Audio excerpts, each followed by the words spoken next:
It's been almost 20 years since Full House debuted on ABC, yet it's lived on in reruns for generations of TV viewers to enjoy forever and ever. But sometimes reruns just aren't enough, which is exactly why the Netflix reunion has fans more excited than Michelle Tanner mid-happy dance. Hey guys, I'm Johnny, and in honor of the Tanner family's return, I'm showcasing some of the best lessons we learned from the show. Sure, there were plenty of questionable components in the show's storylines. I mean, homes in San Francisco are just so spacious. No, it's not weird that an unmarried asexual man with questionable love for cookies and funny voices lives in your basement, but it also had some seriously smart life lessons that withstood the test of time. So get ready, because Cinematica is counting down the 10 best lessons Full House taught us. Let's get started.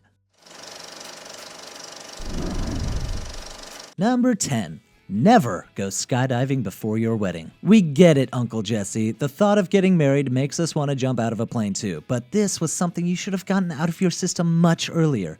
When faced with a major commitment, especially one where another person's happiness hinges entirely upon you keeping your promise, you never want to just take off. And you definitely don't want to take off in a plane, or impulsively jump out of one because you think it's a last adventure as a single person. You might end up breaking the law, like destroying a batch of delicious tomatoes, and now we're in a drought, so this advice definitely holds up today. Number 9. You're not as sneaky as you think you are. We think it's safe to say that the Tanner girls would never cut it as CIA operatives. In fact, these girls had as much stealth as the Kool-Aid Man. Whether they were eating the white icing out of the middle of the Oreos or punching holes in walls and trying to cover their tracks with a highly questionable dance, the Tanner girls' tragic flaw was that they thought they were sneaky. They weren't! And it was like reflecting a mirror back on ourselves. If DJ Stephanie and Michelle couldn't get away with such shenanigans, how could we? Number 8. Don't let your friends drive drunk. No joke, this is important advice. At some point in everyone's life, they'll be faced with a drunk friend who tries to get behind the wheel. When Kimmy got wasted at a frat party,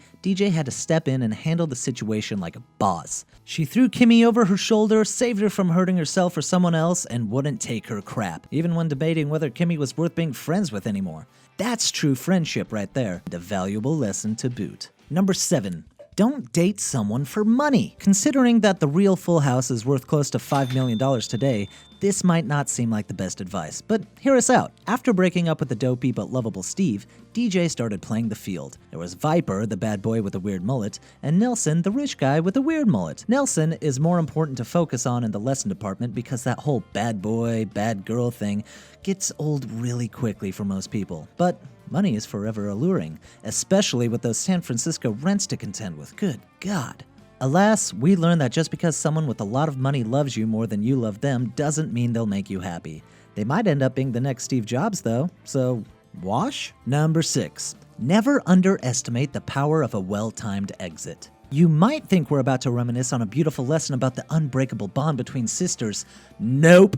What we took away from this episode was something far more useful. Upon seeing the destruction brought on by the two crazy faces, Kimmy promptly says, "Well, I can see from the old hole in the wall that it's time for me to go." Then she just walks out. Might seem like a throwaway joke, but it's actually some of the best advice to ever appear on this show.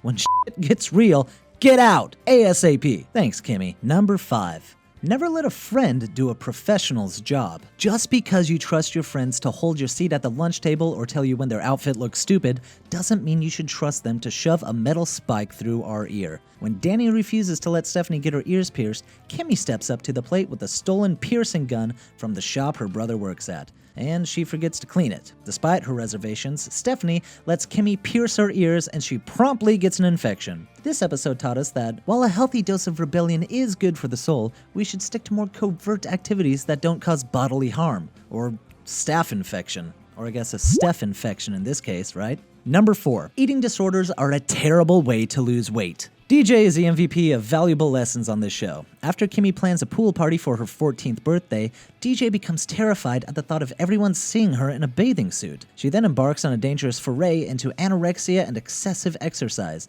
and passes out because of it. Both men and women are constantly burdened with the unrealistic body images that we see on TV, and while most of us are guilty of partaking in a questionable crash diet here or there, DJ took it from 0 to 100 real quick. Luckily, DJ's anorexia didn't last long, and neither did her exercise routine, because it's tough to lose weight when you're passing out all the time. Just remember, pep talks don't cure eating disorders, even Danny Tanner caliber pep talks. Number 3. When it comes to makeup, less is more. Sure, this one is geared towards the ladies, but we think guys learned a little something as well. Upon entering 7th grade, DJ and Kimmy find that the popular girls have an entirely different style than they're used to. More, "Hey honey, you looking for a date?"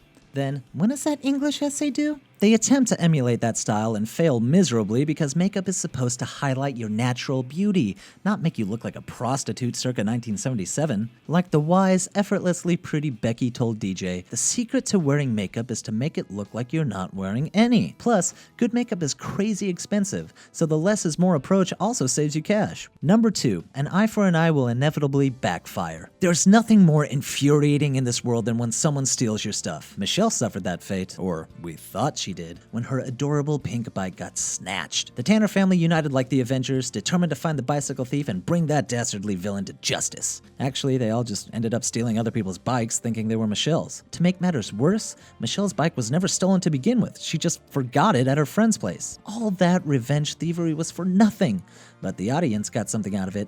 In real life, when someone does you wrong, you just need to take a breath, hope that karma is real, and move on with your life. Or else, you'll have to deal with the crime catchers. And no one, and I mean no one, needs that stress in their life. Number 1, personal branding is the key to success. Whether it's in a big family or in life, it's important to forge your own identity and distinguish yourself from the crowd. That's where personal branding comes in, and Full House had it in spades. Have mercy. How rude. You got it, dude. Cut it out. Our beloved characters knew exactly who they were, what they stood for, and their place in the hierarchy of the universe. I mean, who are you without a personal catchphrase? No one. That's who. Seriously, no one. Get one immediately. Thanks for watching the 10 best lessons Full House taught us. Which one is your favorite? Did we miss a lesson that you loved? Let us know in the comments, and be sure to like and subscribe to Cinematica, where we help you watch smarter.